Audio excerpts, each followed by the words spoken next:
TVN 24 news নেটওয়ার্কের নিয়মিত আয়োজন টিভিএন অ্যানালিসিস অনুষ্ঠান থেকে আপনাদের সবাইকে স্বাগত জানাচ্ছি আমি রানা আহমেদ। সুপ্রিয় দর্শক, আপনারা এই মুহূর্তে যারা ঘরে টেলিভিশন সেটের সামনে বসে অনুষ্ঠানটি দেখছেন কিংবা আরেকটু পরে টেলিভিশন সেটের সামনে বসে আপনাদের এই প্রিয় অনুষ্ঠানটি উপভোগ করবেন, কিংবা এই মুহূর্তে যারা ফেসবুক লাইভে ঢুকেছেন অথবা আরেকটু পরে ফেসবুক লাইভে ঢুকবেন, কিংবা আরও পরে সময় সুযোগ মতো যারা ইউটিউবে অনুষ্ঠানটি দেখবেন তাদেরকেও আগাম স্বাগত জানিয়ে রাখি।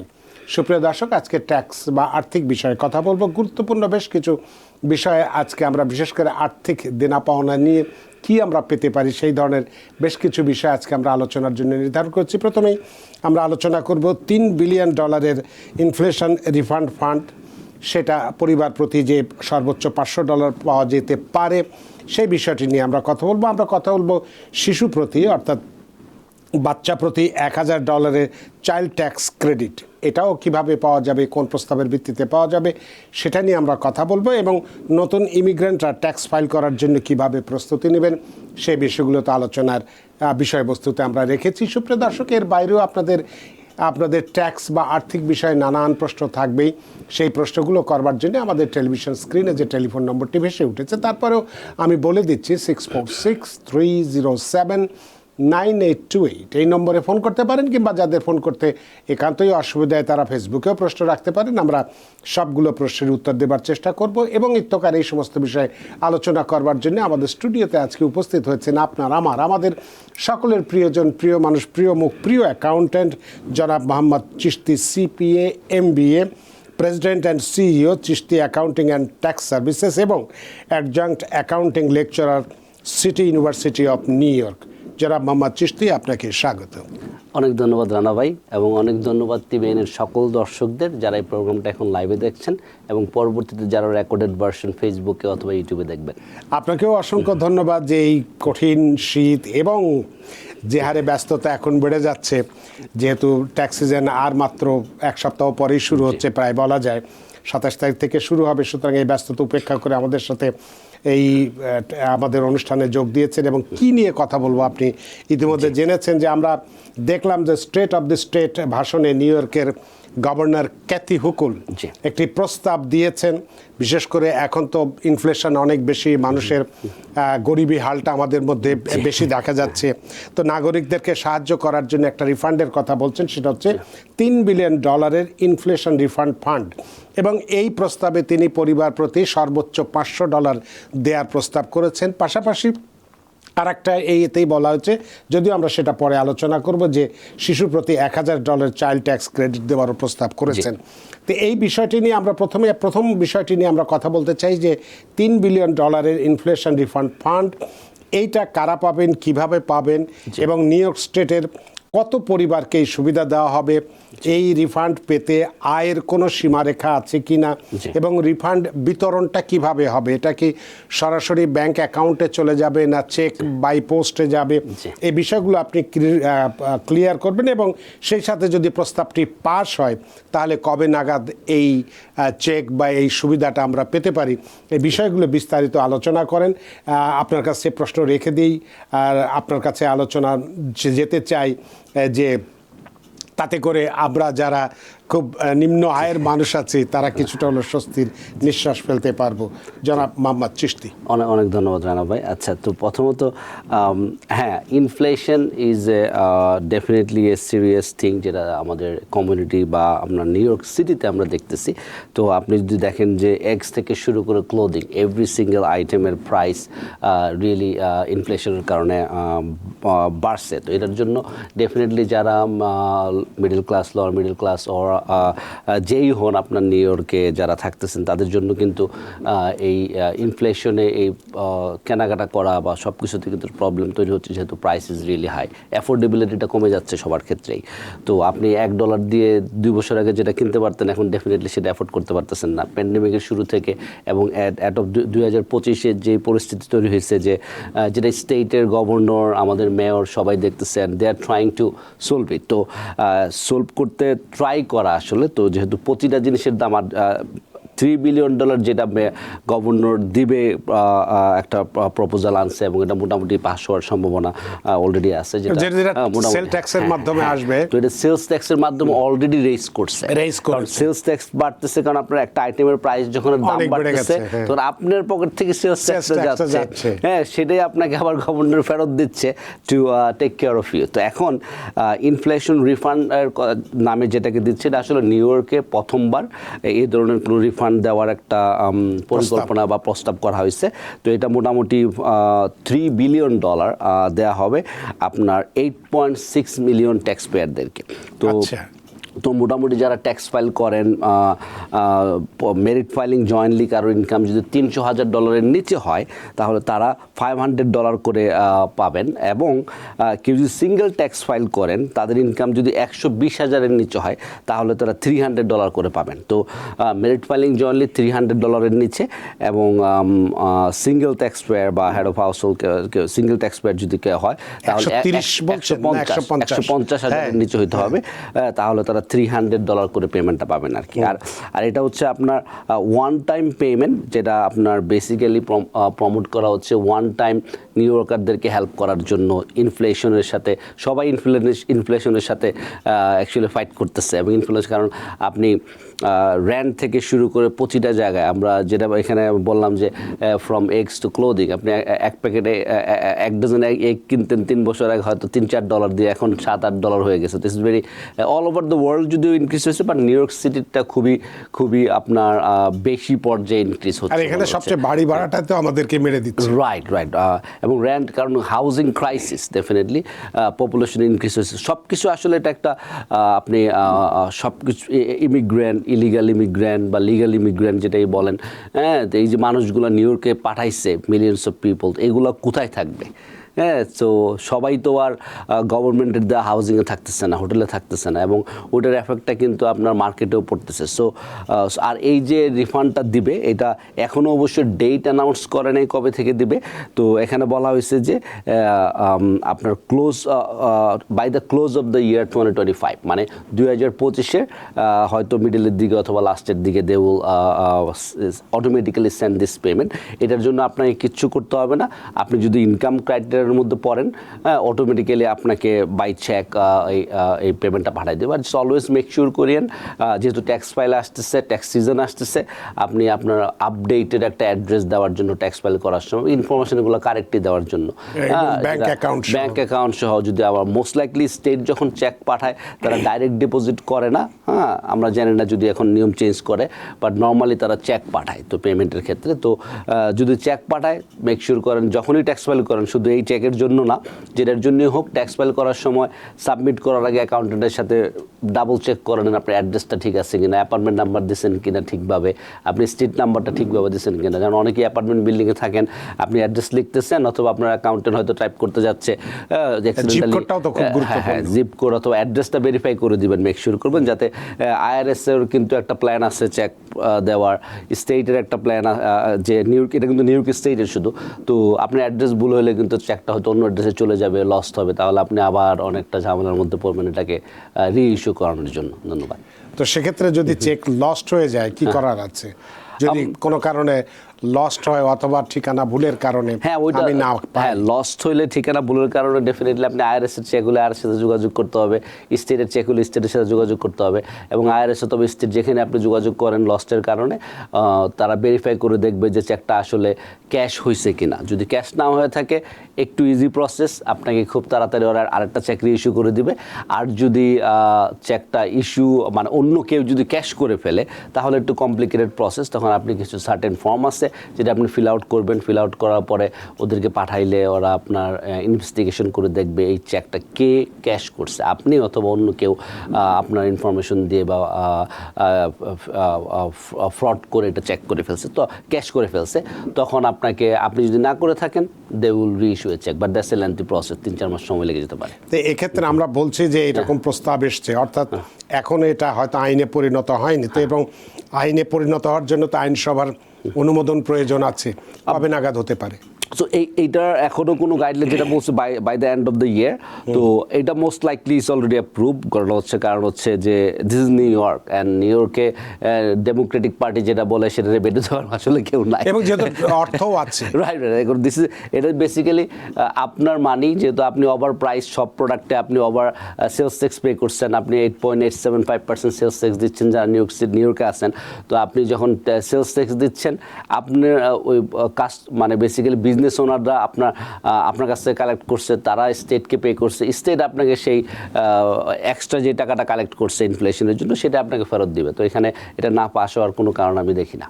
এটা যে পরিবার পিছু আমরা বলছি, নাকি ট্যাক্স ফাইল যে আলাদা, মনে করেন আমি করছে, আমার ওয়াইফ করছে, আমার বাচ্চা করছে, আলাদা আলাদা ফাইল, অথচ আমরা একই পরিবারে থাকি, সেক্ষেত্রে কি আমরা এই একই পরিবারে থাকার কারণে একটাই 500 টাকা পাবো বা 300 পাবো, নাকি আলাদা আলাদা ফাইল করার কারণে প্রত্যেকে ইন্ডিভিজুয়াল? আপনি যদি আলাদা ফাইল করে থাকেন তাহলে প্রত্যেকে ইন্ডিভিজুয়ালি পাবে, বাট এটা যদি আপনার একই সাথে merit filing jointly tax file হয় তাহলে আপনি একটা পাবেন অ্যাজ এ ফ্যামিলি, কেউ যদি সিঙ্গেল হয় তাহলে সে একটা পাবে আলাদা করে আর কি। অনেক ধন্যবাদ জনাব চিশতি বিষয়টি পরিষ্কার করার জন্য। আমরা এরপরে আসবো হচ্ছে যে শিশু প্রতি $1000 চাইল্ড ট্যাক্স ক্রেডিট, এটারও এই প্রস্তাবটি নিয়ে আমরা আলোচনা করব। তবে অনেকক্ষণ ধরেই আমাদের একজন দর্শক অপেক্ষা করছেন, তার ফোনটি নিয়ে নেই। সুপ্রিয় দর্শক, কে আছেন টেলিফোনে? দয়া করে নাম পরিচয় দিয়ে আপনার প্রশ্নটি করুন। জি, আসসালামু আলাইকুম। আসসালাম। আমার নাম মোহাম্মদ রফিক উদ্দিন। জি, আমার প্রশ্ন হলো, আমি এখন মায়ের জন্য যে সিটি ভাবে টাকা পাই, জি, সেটা আমার প্রতিবার ট্যাক্স থেকে ডিডাক্ট করে। জি, এখন আমাকে হোম কেয়ার এজেন্সি বলতেছে সিটি ভাব থেকে লেকসাতে যাওয়ার জন্য, যেখানে আমি অন্য আরেকজনের মানে সার্টিফিকেট নিয়ে নার্সের অন্য আরেকজনের কাজ করবো, ওইখানে আমার যাওয়া লাগবে না, শুধু আমার চেক আসবো। এখন সিটি ভাবের চেক আর লেক্সার চেকের নাকি একটা ডিফারেন্স আছে। লেক্সার চেক নাকি পুরো রিপোর্ট করতে হয়, যার ফলে ইনকাম বেড়ে যাবে। এখন লেক্সার চেক আর সিটি ভাবের চেকের ভিতরে ট্যাক্সের কি ডিফারেন্স হয়, এই জিনিসটা একটু জানতে চাই। এবং এই জিনিসের ব্যাপারে পুরো নিউ ইয়র্ক নয়, পুরো আমেরিকা বাঙালি যারা বিশেষ করে হোম কেয়ার নিচ্ছেন উদ্গ্রীবের মতো আছেন তারা। এটা একটি প্রেসিডেন্ট ট্রাম্পের শপথ অনুষ্ঠানের পরে এটা এখন দ্বিতীয় ইম্পর্টেন্ট সাবজেক্ট। অনেক ধন্যবাদ জনাব রফিক আপনার প্রশ্নের জন্য। এই বিষয়টি নিয়ে আমরা প্রায় প্রতিদিনই কথা বলি, তারপর আপনি প্রশ্ন করেছেন জনাব মোহাম্মদ চিশতি। জি, অনেক ধন্যবাদ। হ্যাঁ, আপনি যদি সিটি পেপার আন্ডারে থাকেন, আপনারা যদি একই বাসায় থাকেন, তাহলে আপনার যে ইনকামটা করতেছেন, আপনি আপনার প্যারেন্টস বা আত্মীয়স্বজন যাকে সার্ভিসটা দিচ্ছেন, ওই ইনকামটার উপরে ট্যাক্স দিতে হয় না। It's tax excludable income. এটার উপরে আপনি ফেডারেল, স্টেট এবং সিটি ট্যাক্স দিতে হচ্ছে না। তো আপনি যদি লেক্সার আন্ডারে চলে যান, আপনি বলতেছেন আপনার হোম কেয়ার এজেন্সি বলছে লেক্সার আন্ডারে চলে যাবেন এবং আপনাকে যেতে হবে না, that's a very serious problem. ঠিক আছে, আপনি না গেলে you are doing Medicaid fraud. আপনি যখনই লেক্সার আন্ডারে আপনি কাজের জন্য আপনি লাইসেন্স নেবেন, আপনি যার বাসায় যার জন্য কাজ করবেন তার ওখানে যে সার্ভিসটা দিতে হবে এবং সে আপনার সাথে রিলেটেড হইতে পারবে না। হ্যাঁ, তখন it is conflict of interest. তো মেডিকেটের মধ্যে যখনই আপনি লেক্সার যাওয়ার জন্য আপনি লাইসেন্স নেবেন বা যেটাই নেন, তো ওই লাইসেন্স নেওয়ার পরে আপনি যখন আপনার ফ্যামিলি মেম্বারকে সার্ভিস দেবেন, it's a conflict of interest, আপনি তাদেরকে সার্ভিস প্রোভাইড করতে পারবেন না। তো সিডিপ্যাপের যে কারণে আপনাকে এজেন্সি আপনাকে বলতেছে, কারণ মোস্ট অফ দ্য এজেন্সি, যেটা আমরা গত সপ্তাহে আলোচনা করছি, যে মোস্ট অফ দ্য এজেন্সি আপনার হোম কেয়ারের যারা সিডিপ্যাপ সার্ভিসটা আসছে সেটা তাদের থাকতেছে না। তো বেসিক্যালি সিডিপ্যাপ সার্ভিসটা চলে গেছে পিপিএল এর কাছে, অ্যান্ড পিপিএল এর আন্ডারে আরও প্রায় 30টা এজেন্সি অ্যাজ এ ফ্যাসিলিটেটর হিসেবে কাজ করবে। তো আপনার যদি আপনি যেটা বললেন, আপনার ফ্যামিলি মেম্বারকে আপনি সার্ভিস দিচ্ছেন, একই বাসায় থাকতেছেন, আপনার জন্য বেস্ট অপশন হচ্ছে আপনি সিডিপ্যাপেই থাকেন এবং আপনি পিপিএল এর সাথে যোগাযোগ করেন। পিপিএল যদি আপনার সাথে যোগাযোগ না করে থাকে, তারা আপনার সাথে চিঠি দিবে এবং আপনাকে ইনফরমেশন পাঠাবে কীভাবে যোগাযোগ করবেন। আপনি পিপিএলে যে অথবা বাকি যে 30টা ফ্যাসিলিটেটর আছে পিপিএল এর সাথে, তাদের সাথে যে আপনি সিডিপ্যাপ সার্ভিসটা নিতে পারেন। একই বাসায় থাকলে আপনার কোনো দরকারই নেই অন্য কোনোভাবে পিসিএতে যাওয়া বা লেক্সাতে যাওয়া, তাহলে আপনি একটা মেডিকেড ফ্রডের মধ্যে যাওয়ার জন্য আপনাকে আপনার এজেন্সি হয়তো ইন্সপায়ার করতেছে বা তাদের সুবিধার জন্য বা তাদের বেনিফিটের জন্য। তো এটাতে অলওয়েজ আমরা আপনাকে সাজেস্ট করবো এটা করিয়েন না। ধন্যবাদ। অনেক ধন্যবাদ জনাব রফিক আপনার প্রশ্নের জন্য। আশা করি আপনার প্রশ্ন উত্তর পেয়েছেন। সুপ্রিয় দর্শক, কে আছেন টেলিফোনে? দয়া করে নাম পরিচয় দিয়ে আপনার প্রশ্নটি করুন। লাইনটি বোধহয় কেটে গেছে, তো আপনি পরে আবার ফোন করলে আপনার প্রশ্ন উত্তর দেব। জি। আমরা দুঃখিত, আমরা যে বিষয়টি নিয়ে কথা বলতে চাচ্ছিলাম যে আমাদের নিউ ইয়র্কের গভর্নর ক্যাথি হুকুল একই স্টেট অফ দ্য স্টেট ভাষণে এই 2025-এর জি। শিশু প্রতি $1,000 চাইল্ড ট্যাক্স ক্রেডিট দেবার প্রস্তাব করেছেন, এবং সেক্ষেত্রে আপনার কাছে জানতে চাইবো আমি বা প্রশ্ন রাখতে চাইবো যে এই যে ক্যাথি হুকুল যেটা বললেন চাইল্ড ট্যাক্স ক্রেডিটের যে সম্প্রসারণের যে প্রস্তাবটা দিলেন, তা কারা পাবেন, কিভাবে পাবেন, কি কি শর্ত বা যোগ্যতা বিবেচনায় নেওয়া হবে, জি। আয় সীমা যদি একক ফাইলার হয় কত পেতে পারে, যদি যৌথ ফাইলার হয় তার জন্য কত হবে, বা এটা রিফান্ডেবল নাকি ফেরত দিতে হবে না, বা ট্যাক্সের দায় কমাতে সরাসরি দেওয়া হবে, বা কোন কর বছর থেকে এটা ইমপ্লিমেন্ট হবে, এই বিষয়ে প্রশ্নগুলো Okay, good. আপনার কাছে রাখছি। হ্যাঁ, আপনি সব কোশ্চেন করে ফেলছেন, অনেক ধন্যবাদ। আচ্ছা, তো চাইল্ড ট্যাক্স ক্রেডিটের একটা বড় পরিবর্তন করার প্ল্যান করতেছে নিউ ইয়র্ক স্টেট, কারণ নর্মালি আমরা জানি চাইল্ড ট্যাক্স ক্রেডিট আপনারা $2,000 পায় পার চাইল্ড ফ্রম ফেডারেল থেকে, আইআরএস থেকে, কিন্তু নিউ ইয়র্ক স্টেটেরও কিন্তু চাইল্ড ট্যাক্স ক্রেডিট আছে, যেটা হয়তো অনেকেই খেয়াল করেন না। তো নিউ ইয়র্ক স্টেট যে চাইল্ড ট্যাক্স ক্রেডিট দেয় সেটা ম্যাক্সিমাম ছিল $330 পার চাইল্ড। হ্যাঁ, প্রতিটা বাচ্চার জন্য আপনি $330 করে পাবেন। তো এখন 3 বছর অথবা তার নিচে যে চাইল্ডগুলো ছিল তার জন্য কিন্তু 2 বছর আগে পর্যন্ত কোনো চাইল্ড ট্যাক্স ক্রেডিট দেওয়া হয়তো না নিউ ইয়র্ক স্টেট থেকে, এবং সেটা নিউ ইয়র্ক স্টেটে 2 বছর আগে ইমপ্লিমেন্ট করা হলে না নিউবর্ন থেকে সবাই $330 করে পাবে। তো 2 বছর আগে পর্যন্ত যারা পাইতো না 3 বছর জিরো থেকে মানে একদম বর্ন থেকে 3 বছর পর্যন্ত, তাদের জন্য গভর্নর ক্যাথি হুকুল প্রপোজ করতেছে যে তাদের জন্য সে $1,000 করে চাইল্ড ট্যাক্স ক্রেডিটের একটা ব্যবস্থা করবে। মানে 4 বছরের কম বয়সী যারা, 4 বছরের কম বয়সী যারা, মানে 0 থেকে 3 অথবা 4 বছরের কম, যেটাই বলি। তো 4 বছরের কম বয়সী যারা, তাদের জন্য যারা আগে আজকে থেকে 2 বছর আগে একদম $0 পাইতো, তাদের জন্য গভর্নর ক্যাথি হুকুল বলতেছে যে তারা $1,000 করে চাইল্ড ট্যাক্স ক্রেডিট দেবে, এবং 4 থেকে মানে যতজন বাচ্চাই থাকুক সবাই 1000 করে পাবে। থাকুক, রাইট, হ্যাঁ। এবং আর কেউ যদি আপনার 4 থেকে 16 বছর বয়স হয় তাদের জন্য $500 করে দেওয়ার একটা প্রস্তাব করা হয়েছে আর কি। তো এখানে যেটা গভর্নর ক্যাথি হুকুলের যে সেম, আমরা ইনফ্লেশন অ্যাডজাস্টমেন্টের জন্য আমরা একটা কথা আমরা প্রায়ই শুনি যে আপনার চাইল্ড প্রপার্টি, তো নিউ ইয়র্কে কিন্তু 1 out of 5 চাইল্ড আর আন্ডার চাইল্ড প্রপার্টির মধ্যে পড়ে। তো চাইল্ড প্রপার্টি যে সিরিয়াস একটা প্রবলেম। তো অনেক বাচ্চারই হয়তো তাদের হয়তো প্রপার্টির কারণে তারা আপনার প্রপারলি তাদের টেক কেয়ার করাটা হয় না, তাদের যে কোনো একটা জিনিস যখন নিউবর্ন বেবির জন্য লাগতেছে তারা অ্যাফোর্ড করতে পারতেছে না। তো ওই ক্ষেত্রে আপনার ওই চাইল্ড প্রপার্টিটা লিস্ট ইউজ করার জন্য এখন যে অন অ্যাভারেজ যারা আপনার চাইল্ড ট্যাক্স ক্রেডিট পায় নিউ ইয়র্ক স্টেটে, ফ্যামিলি আপনার $472 $472 অন অ্যাভারেজ। তো ওইটা আপনার এই যদি গভর্নর ক্যাথি হুকুলের নিউ প্রস্তাবটা যদি অ্যাপ্রুভ হয়, তাহলে সেটা হবে আপনার $943 অন অ্যাভারেজ যারা পাবে। তো এখানে যে কথাটা আপনি বললেন যে কারা পাবে এবং কিভাবে পাবে এবং আপনার কত সাল থেকে পাবে, তো $1,000 পার চাইল্ড যারা 3 বছরের নিচে, তাদের এই অ্যামাউন্টটা 2025 ট্যাক্স ইয়ার থেকে শুরু হবে। 26 সালে যাবে, আগামী বছর থেকে বেসিক্যালি শুরু হবে এটা। আর যেটা হচ্ছে আপনার $500 করে, সেটা ওরা প্রপোজ করতেছে 26 সাল থেকে শুরু হবে, ট্যাক্স ইয়ার 26 সাল থেকে শুরু হবে, 27-এ যায় পাবে। So it's a very good একটা ইনিশিয়েটিভ, কারণ আমরা দেখি যে আপনার অনেকেরই আসলে এই যে চাইল্ড ট্যাক্স ক্রেডিটটা পাচ্ছে সেটা হয়তো এনাফ না। $330 আপনি একটা বাচ্চা রেজ করতে নিউ ইয়র্ক সিটিতে, আপনার যেটা বললাম যে প্রতিটা জিনিসের দাম এক্সপেন্সিভ।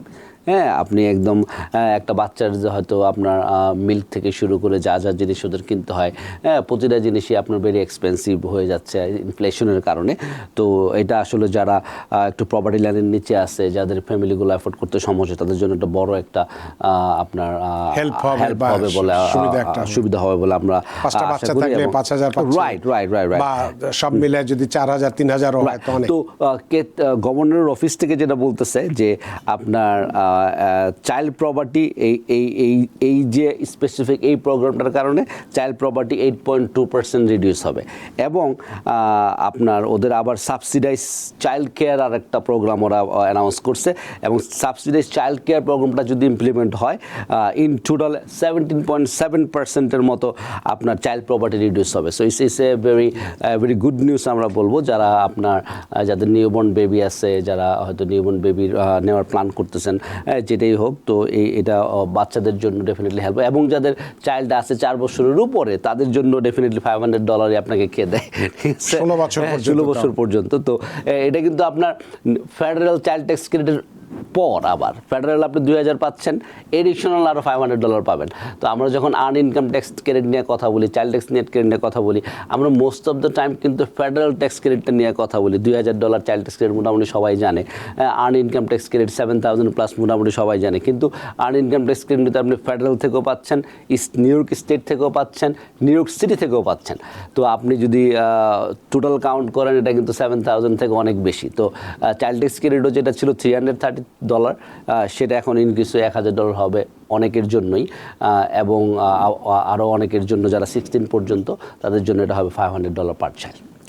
তো এক্ষেত্রে আমরা তো বললাম বয়সের বিষয়টা বললাম, তা আমরা যারা ইনকামের সীমারেখা কত আছে সেটা একটু মানে কত ইনকাম থাকলে এটা পাওয়া যাবে বা কত থাকলে পাওয়া যায়, প্রশ্নটি থাকবে। তবে একজন দর্শকের টেলিফোনটা নিয়ে নিই। সুপ্রিয় দর্শক কে আছেন টেলিফোনে, দয়া করে নাম পরিচয় দিয়ে আপনার প্রশ্নটি করুন। হ্যালো, আসসালামু আলাইকুম। আসসালাম। আমার নাম কামরুল, আমি ম্যানহাটন থেকে বলছি। আমি ওই ফ্যামিলি হোম কেয়ারের ব্যাপারে দুটো প্রশ্ন করতে চাচ্ছিলাম। জি শিওর।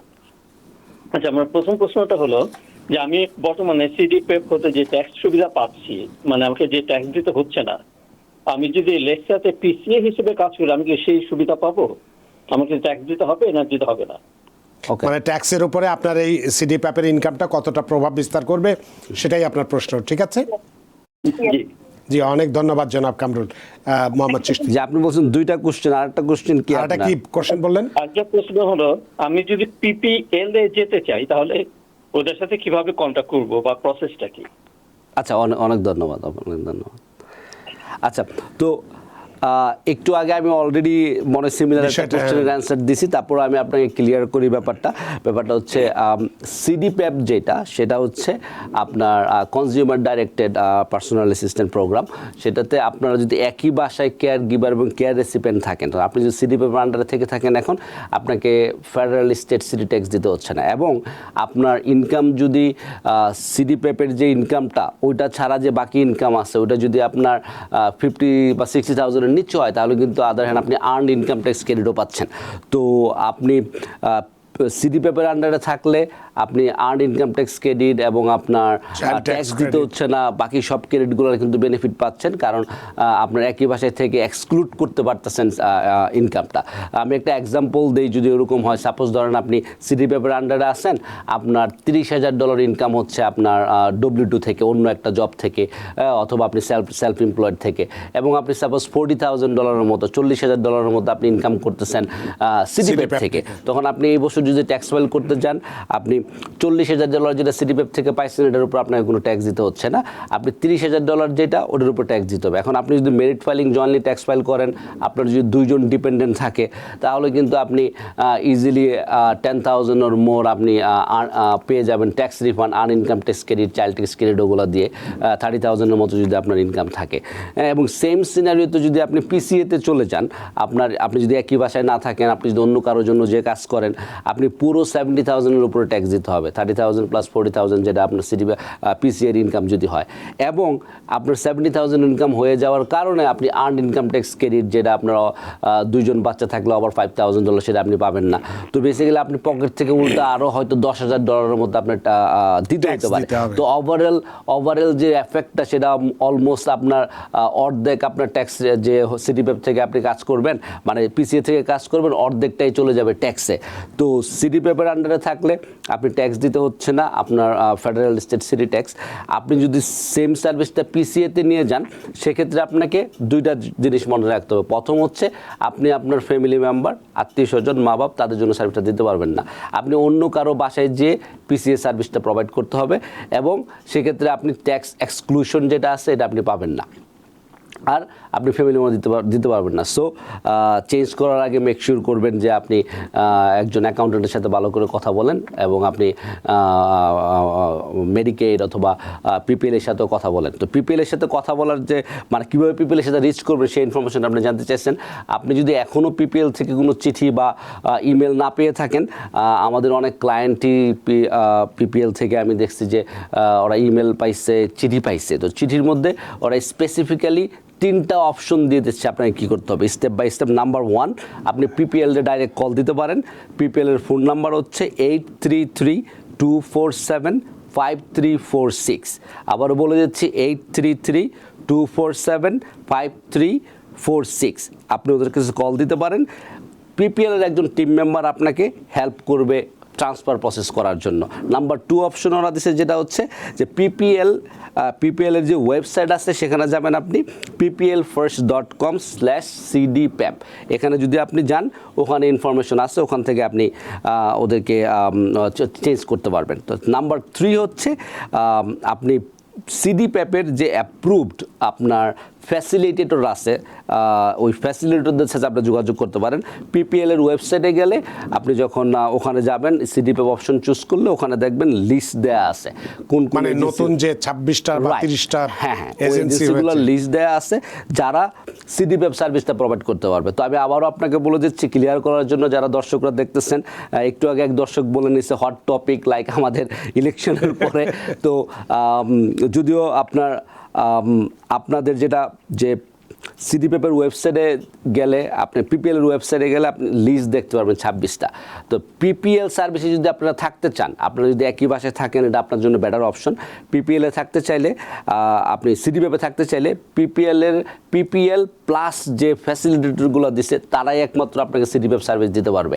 তো তাছাড়া অন্য কেউ দিতে পারবে না। তো নিউ ইয়র্ক স্টেটের যে মেডিকেলের যে প্রোগ্রামটা সিডিপ্যাপ, এটা চলে গেছে পিপিএলের কাছে, এবং পিপিএলের আন্ডারে 4টা লিড এজেন্সি আছে। 4টা লিড এজেন্সির আন্ডারে আরও 26টা এজেন্সি আছে। তো ওই লিস্টটা টোটালি দেওয়া আছে। এই এজেন্সিগুলোর বাইরে কেউ আপনাকে সিডিপ্যাপ সার্ভিস দিতে পারবে না অ্যাজ অফ নাও, যে রুলস আছে, যে চেঞ্জটা আসছে। তো আপনি ওই লিস্টেড এজেন্সিগুলো থেকে আপনি সিডিপ্যাপ সার্ভিস নিতে পারবেন, অথবা ডাইরেক্টলি পিপিএল থেকে নিতে পারবেন। অনেক ধন্যবাদ। কিন্তু এক্ষেত্রে তো মামলাও হয়েছে, সুতরাং মামলার মানে পরিসমাপ্তি না হওয়া পর্যন্ত না, ওইটা একটা কাউন্টিতে। তো PPL is not stopping, PPL এখন স্টপ করে নেই। একটা কাউন্টিতে যে মামলা হয়েছে এবং গভর্নরের অফিস থেকে অ্যানাউন্সমেন্ট আসছে, this will not effect enrolment or anything. তো আপনাকে যখন সিডিপ্যাপ চিঠি পাঠাচ্ছে আপনার বাসায়, আমাদের ক্লায়েন্টদেরকে চিঠি পাঠাচ্ছে, তো সিডিপ্যাপের অলরেডি অ্যাক্সেস দেওয়া হয়েছে আপনার ইনফরমেশন নেওয়ার জন্য, পিপিএলকে অলরেডি অ্যাক্সেস দেওয়া হয়েছে ইনফরমেশন নেওয়ার জন্য। তো একটা এজেন্সি একটা কাউন্টিতে ওদেরকে জন্য একটা জাজ হোল্ড করার কথা বলছে, বা ওটা জাস্ট একটা এরিয়ার জন্য, it's not for all over new York state. কিন্তু যে এটা ক্ষেত্রে যে হিপার যে বিষয়টা আছে, আমার ব্যক্তিগত ইনফরমেশন যাতে ক্লোজ না করি, কারণ ব্যক্তিগত ইনফরমেশন তো অলরেডি মেডিকেটের কাছে আছে, আপনার ব্যক্তিগত ইনফরমেশন অলরেডি পিপিএল এর কাছে আছে। তো পিপিএল রে যখন মেডিকেট অথরাইজ করতেছে, they are giving them the rights to do it. এখন আপনি যখন দিবেন না, আপনার তো এখন অপশন নাই না দেওয়া পর্যন্ত। এখন গভর্নমেন্ট যখন আপনাকে অ্যালাউ করতেছে, দেওয়ার রুলস করতেছে, then you have to provide this information. এখন আপনি যদি একা ফাইট করেন, যদি কোর্ট আপনাকে বলে you don't have to give it, then you don't have to give it. কোর্টের কাছে অনেকগুলো কেসই ছিল, ওই কেসগুলো কিন্তু সবগুলো পর্যায়ক্রমে আপনার একটা কেস হয়েছিল ওদের আপনার সবই আপনার পিপিএল এর পক্ষে অথবা সিডিপ্যাপ এর পক্ষে রায়গুলো আসতেছে মেডিকেটের পক্ষে। তো এটা যেহেতু একটা স্টেট ওয়াইজ একটা সিস্টেম চেঞ্জ, আমার মনে হয় যে কোঅপারেশন করা উইল বি বেটার অপশন, আপনার অনেক লেট না করে আর কি।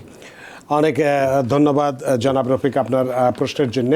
আশা করি আপনার প্রশ্নের উত্তর পেয়েছেন এবং খুশি হয়েছেন। সরি, আমি আপনার নাম কামরুল। আপনার প্রশ্নের জন্য ধন্যবাদ। সুপ্রিয় দর্শক, কে আছেন টেলিফোনে? দয়া করে নাম পরিচয় দিয়ে আপনার প্রশ্নটি করুন। আসসালামু আলাইকুম, আমি সানি বলছি নিউ ইয়র্ক থেকে। আমার প্রশ্নের উত্তর অলরেডি পেয়ে গেছি। 26টা অ্যাসোসিয়েট আছে এবং 4টি এবং আরো 26টি বোধহয় অ্যাসোসিয়েট আছে। এদের এটা কি অনলাইনে দেওয়া হয়েছে, পাবলিশ করা হয়েছে? নাম্বার 1। নাম্বার 2, আরেকটা যেটা উনি যেটা পিপিএল এর ফোন নম্বর, যেটা সিডিপ্যাপের যেটা ফোন নম্বর বলেছেন, আরেকবার যেন উনি এটা বলেন, তাহলে অনেকের জন্য এটা সুবিধা হবে। ধন্যবাদ। জি, অনেক ধন্যবাদ। হ্যাঁ, আপনার হ্যাঁ, পিপিএল এর ফোন নাম্বার, পিপিএল যে সবাইকে চিঠি পাঠাচ্ছে, আপনারা চিঠি না পাইলে পর্যায়ক্রমে আপনারা সবাই পাবেন ওদের কাছ থেকে, কারণ পিপিএল অলরেডি আপনার যেটা আমার মনে হচ্ছে পিপিএল অলরেডি সিডিপেপ থেকে এবং আপনাদের সবার অ্যাড্রেস ওরা কালেক্ট করছে এবং অ্যাড্রেস অনুসারে ওরা চিঠি পাঠাচ্ছে। তো পিপিএল এর যে 3টা অপশন দিচ্ছে, এর মধ্যে ফার্স্ট অপশন হচ্ছে তাদের সাথে কল করে আপনার চেঞ্জ করা, আপনার যেটা আপনি ট্রান্সফারের প্রসেসটা কমপ্লিট করার জন্য আর কি। ফোন নাম্বারটা হচ্ছে 833-247-5346। এই নাম্বারে কল দিলে তারা আপনাকে হেল্প করবে ট্রান্সফার করার জন্য। আর যে কোশ্চেনটা আপনি করলেন যে আপনার লিস্টটা, হ্যাঁ, আপনি পিপিএল এর ওয়েবসাইটে যাবেন, যে সিডিপেপের যে আপনার ওদের এখানে ওয়েবসাইটে সিডিপেপের যে অপশনটা আছে ওখানে যে ক্লিক করলে আপনি ওখানে লিস্টটা দেখতে পারবেন, সবগুলো এজেন্সির লিস্ট দেখতে পারবেন। অ্যাড্রেসটা একটু বলুন। এটা হচ্ছে আপনার pplfirst.com/cdpep। তো pplfirst.com/cdpep, এখানে যদি আপনি যান, আপনি ওখানে ওদের ওয়েবসাইটে যে ফুল লিস্ট দেখতে পারবেন। অনেক ধন্যবাদ জনাব সানি আপনার প্রশ্নের জন্য। আশা করি আপনার প্রশ্নের উত্তর পেয়েছেন। আমরা আসবো শিশু প্রতি $1000 চাইল্ড ট্যাক্সের যে প্রশ্নটা রেখেছিলাম, আয়ের সীমা বা অন্যান্য আরও কিছু প্রশ্ন আছে সেগুলো আমরা করব। তবে একটি বিরতি নিতে চাই, বিরতির পরে সেই বিষয়গুলো নিয়ে আমরা আলোচনা করব। সুপ্রিয় দর্শক, নিচ্ছে একটি ছোট্ট বিরতি, সে পর্যন্ত আমাদের সাথেই থাকুন। সুপ্রিয় দর্শক, বিরতির পর ফিরে এলাম আপনাদের প্রিয় অনুষ্ঠান টিভিএন অ্যানালিসিসে। আজকের অতিথি জনাব Mohammad Chishti, CPA MBA, president and CEO Chishti accounting and tax services এবং adjunct accounting lecturer, City University of New York, এবং আপনাদের সাথে রয়েছে আমি রানা আহমেদ। জনাব মোহাম্মদ চিশতি, আমরা বলছিলাম যে শিশুদের জন্য যে ক্রেডিটটা দেওয়া হচ্ছে $1000 চাইল্ড ট্যাক্স ক্রেডিট, তো সেটার ক্ষেত্রে আপনাকে প্রশ্ন রেখেছিলাম যে আয়ের সীমারেখাটা কত হতে পারে যদি একক ফাইল হয় বা যৌথ ফাইল হয়, সেই বিষয়টি যদি একটু ক্লিয়ার করেন। জি, আচ্ছা। তো কেতি হকুল যে প্রপোজালটা করেছেন, এটার মধ্যে বলা হচ্ছে যে 2.75 মিলিয়ন চিলড্রেনদেরকে এই যে নতুন যে ক্রেডিটটা এটা হেল্প করবে আর কি, বা এটা দেওয়া হবে। তো এর মধ্যে মোটামুটি 1.6 মিলিয়ন নিউ ইয়র্ক ফ্যামিলিস এটা দিয়ে উপকৃত হবেন। তো এখানে আপনার যে ইনকাম লিমিট যেটা দেয়া আছে, হাউসহোল্ড ইনকাম যাদের থাকবে তাদের হচ্ছে মেরিট ফাইলিং জয়েন্টলি, যেটা আমরা বলতে পারি যে 110,000-এর নিচে হলে তারা ফুল অ্যামাউন্টটা $1000 পাবে 3 বছর 10 থেকে 3 পর্যন্ত যদি চাইল্ডের বয়স হয়, এবং 4 থেকে 16 হইলে তাদের জন্য আপনার $500, যেটা 110,000-এর নিচে হলে তারা ফুল অ্যামাউন্টটা $500 পাবে আর কি, যদি 4 থেকে 16 হয়। আর ফুল অ্যামাউন্ট 3 পর্যন্ত $1,000 পর্যন্ত। এবং এই 110 থেকে আপনার অ্যামাউন্টটা ফেজ আউট হবে, মানে আপনি ইনকাম বাড়ার সাথে সাথে অ্যামাউন্টটা কমতে থাকবে, এবং 170,000 পর্যন্ত ইনকাম হওয়া পর্যন্ত আপনি এই বেনিফিটটা পাওয়া যাবে আর কি। তো 170,000 ইনকামের উপরে থ্রেশহোল্ড চলে গেলে আপনি এর বেনিফিটটা পাবেন না। তো 170,000-এর নিচে যারা আছেন তারা যদি আপনার চাইল্ড থাকে 0 থেকে 3 পর্যন্ত অথবা 4 থেকে 16 পর্যন্ত, তাহলে আপনার অ্যামাউন্টটা পাবেন আর কি। সিঙ্গেল ফাইলার, হ্যাঁ, সিঙ্গেল ফাইলারের কথা আসলে হয়তো যদি সম্ভবত 75,000 সম্ভব, যদি ওটা যদি হয় তাহলে আপনার ডিপেন্ডেন্ট, যদি আপনার সিঙ্গেল হেড অফ হাউস হলে যদি থাকে তাহলে সেটার জন্য আপনারা পাবেন, বাট ইনকাম থ্রেশহোল্ডটা আছে ওটার জন্য। হ্যাঁ, সেটি যেটুকু আমার কাছে ইনফরমেশন যে তাদের যাদের 75,000 পর্যন্ত বা এই সীমার উপরে আয় হলে ক্রেডিটের পরিমাণ যেটা আপনি বললেন ধীরে ধীরে কমে যাবে এবং একটা পর্যায়ে গেলে আর পাবে না। তাহলে এক্ষেত্রে যেটা হলো যে শর্তাবলীর মধ্যে যে শিশুটা যে মানে আমাদের সাথে বসবাস করতে হয়, বাবা মার সাথে বসবাস করাটা কি বছরের যদি কেউ 3 মাস করে বা অর্ধেকের কম করে, সেক্ষেত্রে কি হবে? ট্যাক্স ক্রেডিটটা যেভাবে ক্যালকুলেট হয়, নর্মালি স্টেট এবং সিটি যেভাবে আপনার ক্যালকুলেশনগুলো করে যে আপনি আর্ন ইনকাম ট্যাক্স ক্রেডিটের জন্য এলিজিবল কিনা, চাইল্ড ট্যাক্স ক্রেডিটের জন্য এলিজিবল কিনা, তো সেক্ষেত্রে আপনার রেসিডেন্সি স্ট্যাটাস আছে। অনেক সময় এরকম হইতে পারে যে হয়তো parents in the process of getting divorce, হয়তো একজন প্যারেন্ট ক্লেম করতেছে 1 বছর, আরেকজন প্যারেন্ট ক্লেম করতেছে 1 বছর। এখন আপনি যদি যার ট্যাক্স রিটার্নে আসেন, আপনি যদি রেসিডেন্সি এবং ডিপেন্ডেন্সি রিকোয়ারমেন্ট মিট করেন, হ্যাঁ, সেক্ষেত্রে যার ট্যাক্স রিটার্ন আছে সেই প্যারেন্টসই পাবে। তো অনেক সময় এরকম হয় যে একজন প্যারেন্ট আলাদা ফাইল করতেছে, মেরিট ফাইলিং সেপারেটলি হয়, সেক্ষেত্রে ওই প্যারেন্টের যার ট্যাক্স রিটার্ন আপনি আসেন তার ট্যাক্স ফাইলের মধ্যে অ্যামাউন্টটা যোগ হবে আর কি। এইটা যেটা এটা হচ্ছে আপনার ট্যাক্স ফাইলের সাথে পাবেন। আমরা যে ইনফ্লেশন রিফান্ড কথা বললাম সেটা এডিশনালি আপনাকে সেন্ড করবে, হ্যাঁ, চেকটা, ইনফ্লেশন রিফান্ড চেক যেটা। আর এটা হচ্ছে আপনি যখন ট্যাক্স ফাইল করবেন, ট্যাক্স ফাইলের সাথে ক্যালকুলেট করে আপনাকে অ্যামাউন্টটা দেওয়া হবে। সো এটা ট্যাক্স ফাইলের সাথে আসবে। অনেক ধন্যবাদ জনাব মোহাম্মদ চিশতি বিষয়টি একদম বিস্তারিতভাবে আলোচনা করার জন্য। আমাদের হাতে খুব একটা বেশি সময় নেই, 3-4 মিনিট সময় আছে।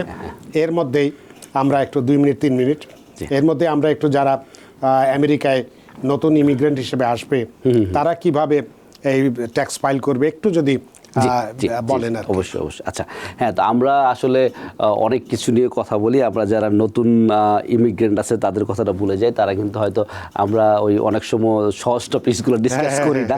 তো হ্যাঁ, তো নতুন যারা ইমিগ্রেন্ট হয়েছেন অথবা যারা প্রথমবার ট্যাক্স ফাইল করবেন, আপনি হয়তো মা বাপের ডিপেন্ডেন্ট ছিলেন, আপনি এখন ট্যাক্স ফাইল করবেন, আপনি নিজে জব করতেছেন, তাদের ক্ষেত্রে কিন্তু তাদের একটু কিছু রিকোয়ারমেন্ট আছে যেটা ফুলফিল করতে হয় আর কি, অথবা একটু জানার দরকার আছে কি কি করতে হবে। তো প্রথমত যারা নতুন ইমিগ্রেন্ট তাদের মতামত দেখতে হবে তাদের স্ট্যাটাসটা কী, ঠিক আছে। তো ইমিগ্রেন্ট হলে আপনার যদি গ্রিন কার্ড হোল্ডার হয়ে থাকেন, আইআরএসের 2টা অপশন আছে ট্যাক্স ফাইল করার ক্ষেত্রে। দেখা যায় যে আপনার রেসিডেন্টস এবং নন রেসিডেন্ট ট্যাক্স ফাইলিং। তো রেসিডেন্ট ট্যাক্স ফাইলিংটা মেইনলি তাদের জন্য যারা গ্রিন কার্ড, ইউএস সিটিজেন, অথবা আপনি ওয়ার্ক পারমিটে আছেন এখানে এবং আপনি ওয়ার্ক অথরাইজেশন আছে, আপনি রেসিডেন্সি টেস্টটা এখানে আপনি অ্যাজ এ রেসিডেন্ট হিসাবে ট্যাক্স ফাইল করতে পারতেছেন।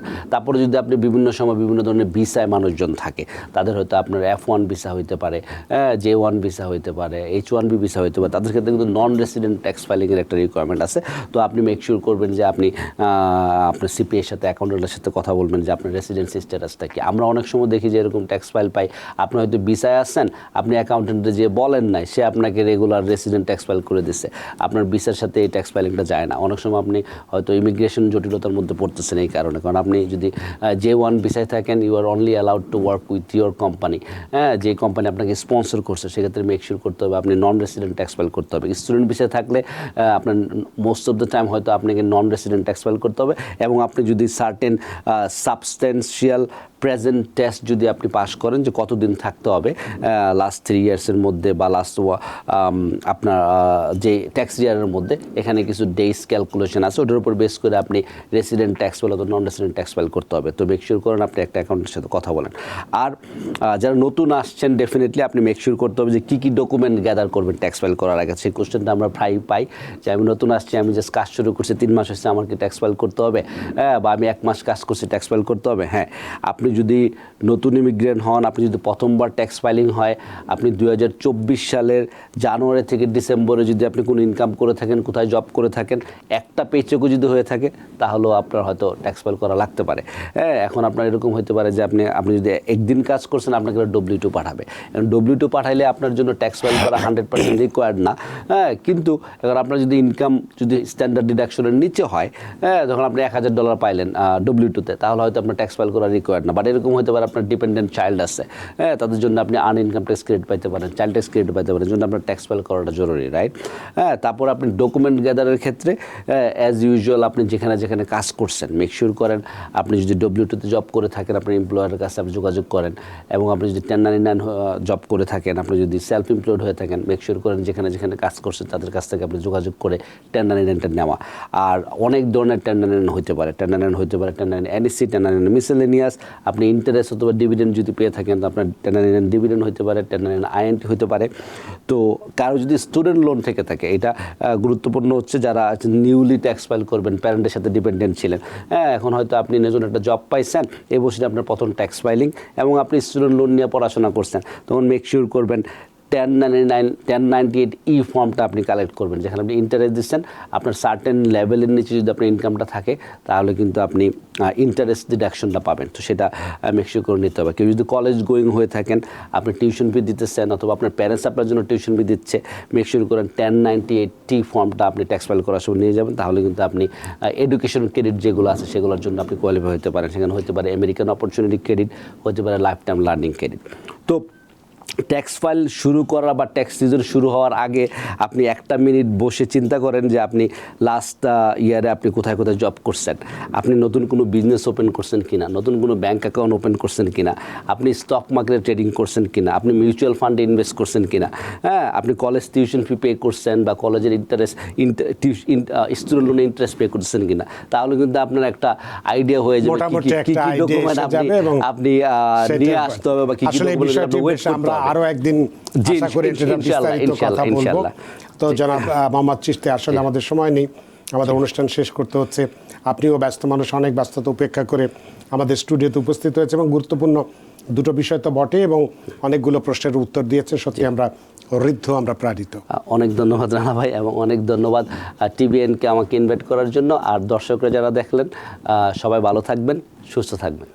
আপনাকে আবারও ধন্যবাদ। সুপ্রিয় দর্শক, আজকে আমরা $3 বিলিয়ন যে ইনফ্লেশন রিফান্ড ফান্ড থেকে যে পরিবার প্রতি সর্বোচ্চ $500 এবং শিশু প্রতি $1000 চাইল্ড ট্যাক্স ক্রেডিট দেবার যে প্রস্তাবটি হয়েছে সেটি নিয়ে বিস্তারিত কথা বলেছে এবং নতুন ইমিগ্রেন্টরা কীভাবে ট্যাক্স ফাইল করবেন কিছুটা হলে আলোচনা করেছে। আশা করি ভবিষ্যতে আমরা এই বিষয়টি নিয়ে পূর্ণাঙ্গ আলোচনা করব। সুপ্রিয় দর্শক, আশা করি আজকের অনুষ্ঠানটি আপনাদের যথেষ্ট ভালো লেগেছে। যে যেখানেই থাকুন, ভালো থাকুন, সুস্থ থাকুন, নিরাপদে থাকুন। TVN 24 নিউজ নেটওয়ার্কের সাথেই শুভরাত্রি। TVN 24 টেলিভিশন দেখতে আজই কল করুন 7187776556। লগ ইন করুন www.totalcablebd.com। নিউ ইয়র্ক থেকে সম্প্রচারিত TVN 24 টেলিভিশন বিশ্বজুড়ে বাঙালির কণ্ঠস্বর।